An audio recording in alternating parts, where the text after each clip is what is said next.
all the players that would get to free agency that are good, the teams that have them go, hey, you're good. We'd like to keep you. And now we have the money to do it.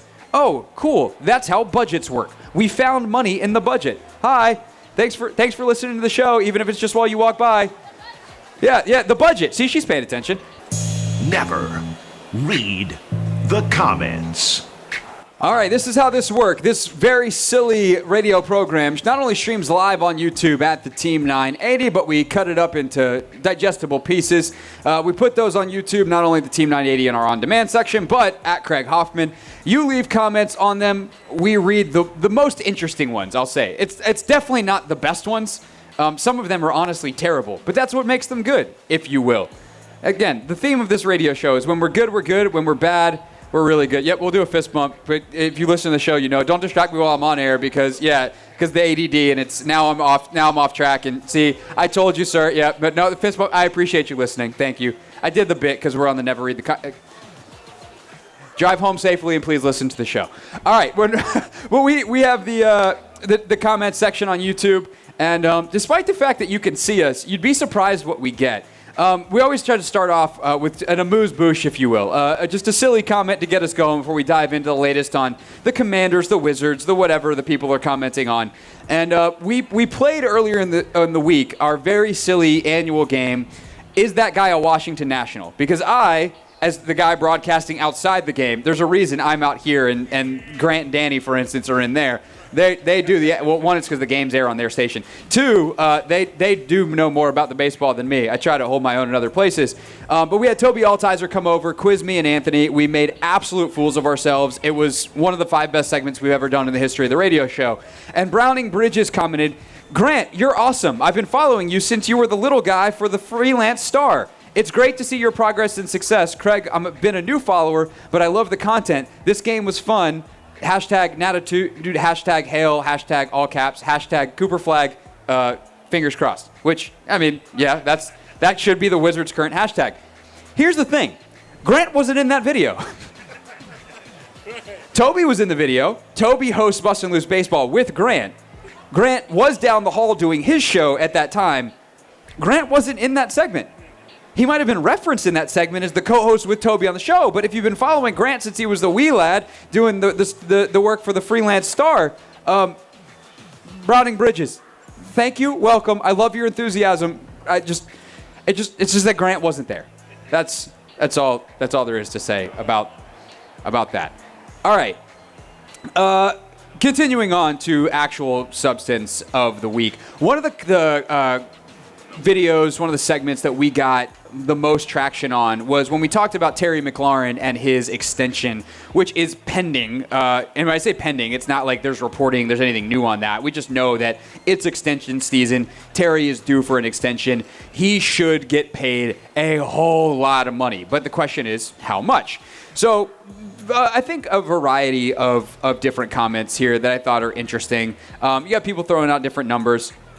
I said 3 for 90 million, maybe 3 for 100, but ultimately it's really more of a $30 million a year guarantee type of thing.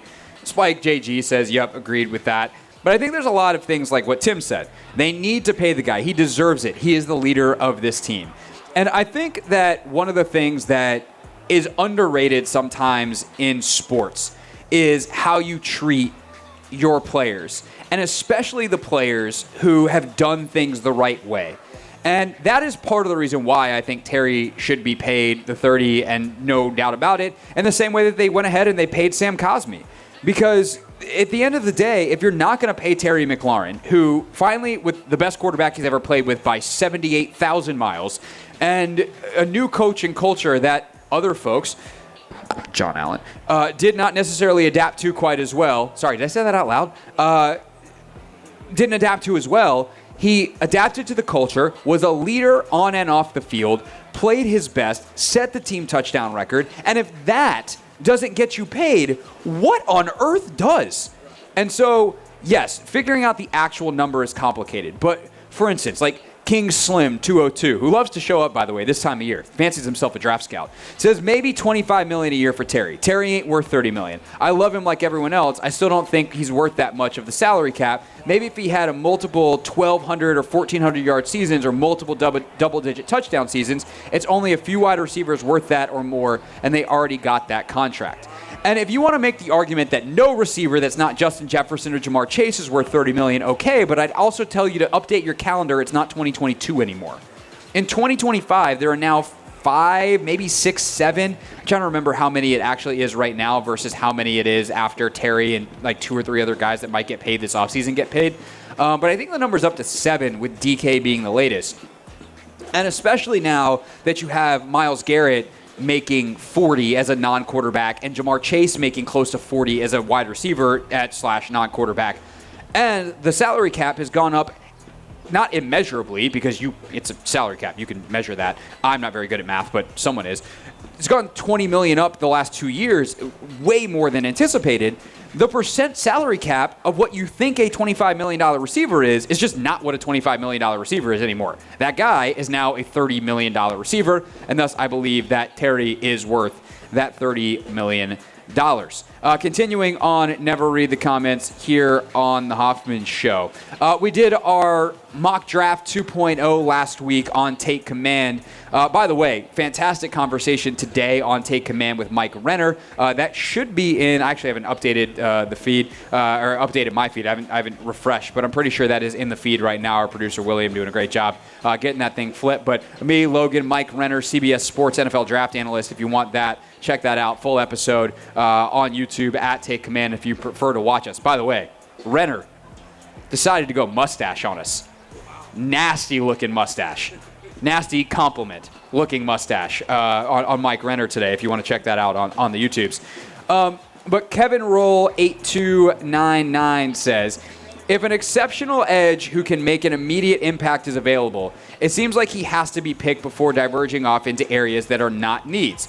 Edge is one of the biggest needs on the roster next to DB and RB as defensive back and running back. Taking a guard and a receiver with those first 2, which is what we did in the mock draft, it seems like you're missing out on some premier talent at areas of needs. Did that guy just go, let's go Giants? You realize you don't have to say that out loud? How embarrassing. All right. A self-identifying Giants fan. Good luck. He said it out loud. He could just keep that to himself. Wow. Wow. Tell people that. Why would you? All right. Wow, that was. Maybe are the Giants baseball team good? I don't know. We're outside a baseball game because I know the football team isn't. Anyway, the point is, if the Commanders have an edge sitting there, yes, they should probably take that player. And my response to this comment on YouTube was, but there wasn't one. And that's the thing about where the Commanders are in the draft right now. And I think Renner did a really good job of talking about this today on today's edition of Take Command, is that you do not have to reach based off what you did in free agency. That is a very different statement than you should be very happy with where this team is post-free agency. Yes, if they can add a premier edge, a guy with pass rush juice like Donovan Ezeraku, the defensive end edge player out of Boston College. A little bit lighter in his build, but he's got real juice and really great. Reiner said he thinks he has the best hands in the draft, including Abdul Carter. Now, Carter's got a more complete package and a better player, but that's how skilled of a pass rusher this guy is. If he's there at 29, then absolutely you should consider taking him. But if that kind of talent is not there, just take the best player on the board at any position. There's literally not a position outside of quarterback, because of what you did last year at quarterback, that I would not endorse the Commanders taking the true best player on the board in the first round with. That is, if Colston Loveland, the tight end from Michigan, is there, he might be the best tight end in this draft. Like, Tyler Warren's really good. They're in the same relative tier. They're different kinds of players. And I think that Loveland is more of like a Zach Ertz-style replacement. Warren's got a little bit more blocking juice to him. Is a more complete player. But if you want a pass catcher, like, Loveland might be your guy. You get him at 29, like, sick. You want a guard if it's the right guy? Okay, fine. Probably don't need a center. Okay, maybe that's the other position. But if you get a wide receiver, you get a corner, you get a safety, especially considering the safeties who might be on the board there, Amanda Worry and Malachi Starks. Like, I'm good with any of those dudes based off what they did in free agency over, well, let me reach for a guy that I'd much rather take at 55 or 49 than 29. Take someone that's worth the 29th pick. And that's what we ultimately did in this mock draft. Kevin also asked, why didn't you guys offer trades for your own? That would be cool. We will do a mock draft like that soon where we kind of do it pick by pick, and if someone falls where we think the Commanders might wind up trading up, we will definitely do that. I thought this was an interesting comment as well. Also, it's an interesting screen name. Again, I don't make these up. These are real comments off of the internet. Segment called Never Read the Comments. It would take way too much time to make up. At DJ_Ladykiller. DJ Ladykiller says, I'm sorry, but who is here from the team that is still here that was picked in the late 5th, 6th, and 7th rounds? Every time any analyst preaches trading back in the history of my beloved franchise, we have gotten nothing that sticks, nothing that is ready, nothing that is developed into, I'm just saying, the history of trading back hasn't worked. That's just not true. Like, that's not how that works. The history of this franchise is in the last 25 years, right? Outside of last year where Adam Peters had a very good draft, is littered with absolute failures of general managers and talent scouts who we shouldn't really particularly listen to and not really consider saying, oh, this is the precedent. No, that was the precedent for them because they were bad at their jobs. The people in charge now are good at their jobs, and that is a relevant piece of information. 2, if you want to trade back, for instance, out of the end of the second round into the third, currently your starting running back and Terry McLaurin, the best player on your team, are third-round picks. That seems like a good place to find good talent. Fourth rounders, you can find, they're starting guards, for instance, starting linebackers all over the NFL. Back in San Francisco, there's a guy named Fred Warner. I believe he was a 5th rounder, if I'm remembering correctly, although he might have been a 3rd and Nafungo was the 5th. Either way, they got all pro caliber players there. George Kittle was a 5th round pick. So, yes, these guys can absolutely work out. Now, because they're later round picks, they might not. But it's also worth pointing out that some of your best special teams guys come there, and they're cheap contracts, they're backups, they're stars on special teams, and some of those you even get as undrafted free agents. Right now, Tyler Owens, Jeremy Reeves, those are undrafted free agent type guys who are studs on special teams. Percy Butler's a baller on special teams, backup caliber safety, but a baller on special teams, 4th round pick. So, yes. Am I hoping that they have a development plan for some of the guys later, such as Dominique Hampton they took last year, gave a redshirt year 2, and are hoping that he has a much bigger role and after a position change in 2025 than he did in 2024, where he was active, I think, for 1 game. Yeah, of course. But the idea of if the draft is basically playing the lottery, if I tell you you have to win the lottery, don't you want the most number of tickets? So that ultimately is what trading back is turning 1 lottery ticket into 2 or 3. And considering the Commanders are sitting on 5 draft picks right now going into this draft and 5 for next year, you need to replenish your stash of lottery tickets. So a trade down definitely feels like it should be on the table. Our other big topic of the week was... I don't know if it's asymmetrical warfare because he was responding. It's just we weren't responding directly to each other. But the back and forth that we virtually had with Connor Orr, the Monday Morning Quarterback, Sports Illustrated pundit, who said on his podcast that the Commanders are microwaving their offseason. And I said that was wrong, silly, and all the evidence that he had was like not remotely close to painting an accurate picture. Just light criticism for those that were interested. If you want to check out the original segment. But Mitch M240 says, I don't think the national media is missing the mark at all. I think they are giving an accurate assessment, and local media and fans are vastly overrating this offseason. As a lifelong fan, I've been very disappointed in this offseason. I can't believe we did not do more with the cap space we had. Tunsil is the only move I can at least understand. I don't really understand the obsession with spending other people's money on things that aren't worth that money. And that goes for your football team spending it on football players who aren't worth paying. This was a bad free agent class, and I feel like a broken record because I've said this a million times.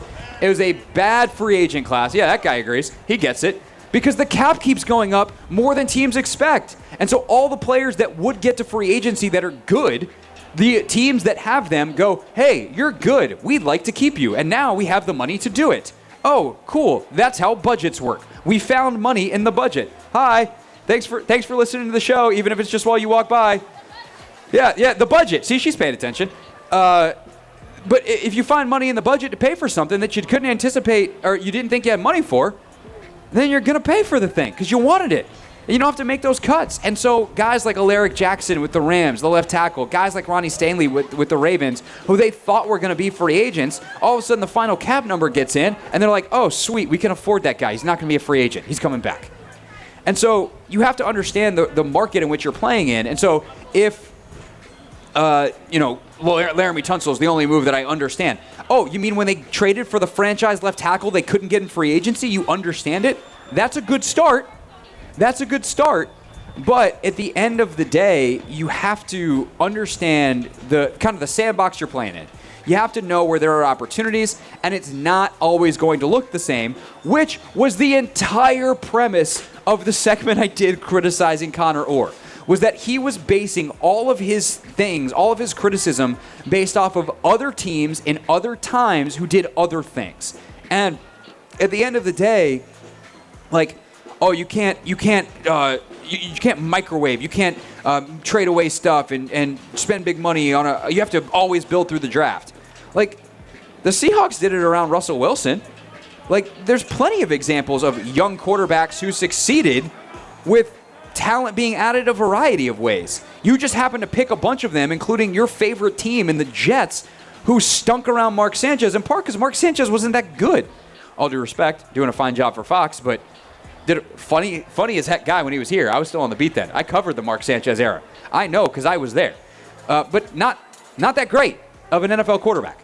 So I think the national media is missing the mark, in part because they're painting an incomplete picture, part because the Commanders also aren't doing the thing that they're engaging or they're accusing them of doing.